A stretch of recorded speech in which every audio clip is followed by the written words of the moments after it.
Now to our nation's capital. You're taking a live look at the U.S. Capitol this morning, despite growing threats of violence all over D.C. The House is moving forward with attempts to remove President Donald Trump from office before his term ends next week. Now tonight, the House will vote on a resolution urging Vice President Mike Pence to invoke the 25th Amendment.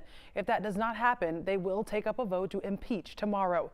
It would come exactly 1 week after the deadly riots at the Capitol. Christie Diez joins us now live with more on the impeachment vote and where Georgia lawmakers stand. Christie.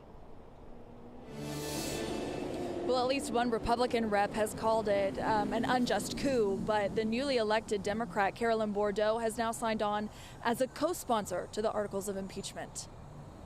Before the sun even set on the day of the Capitol riots, Georgia Representative Carolyn Bourdeaux tweeted a call to impeach President Trump a second time. She was one of the first. 5 days later, she made her call even louder and signed on as a co-sponsor of the articles of impeachment, one of more than 200 lawmakers to accuse the president of incitement of insurrection. There were armed protesters with flex cuffs wandering the Capitol, and outside on the mall there was a gallows. Meanwhile, the 7th District Democrat, only in office for a week, was sitting in the dark, waiting for the lockdown to end. This was a really serious and dangerous threat to our elected officials, to our democracy. And it requires a swift response, and it requires swift accountability. Other Georgia representatives aren't so eager. No comments so far from Republicans from North Georgia and Metro Atlanta. Newly elected Marjorie Greene called it a Democrat coup.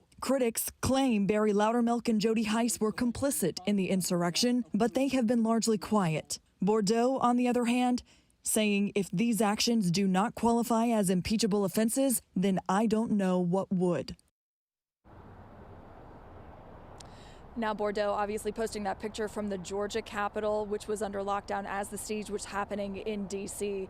But the full House will hold a roll call vote today to invoke the 25th Amendment, and it is likely to pass. After that, Vice President Pence has 24 hours to respond. Christie, thank you. And we have much more from Georgia lawmakers on impeachment proceedings over on 11alive.com and on the 11 Alive YouTube page.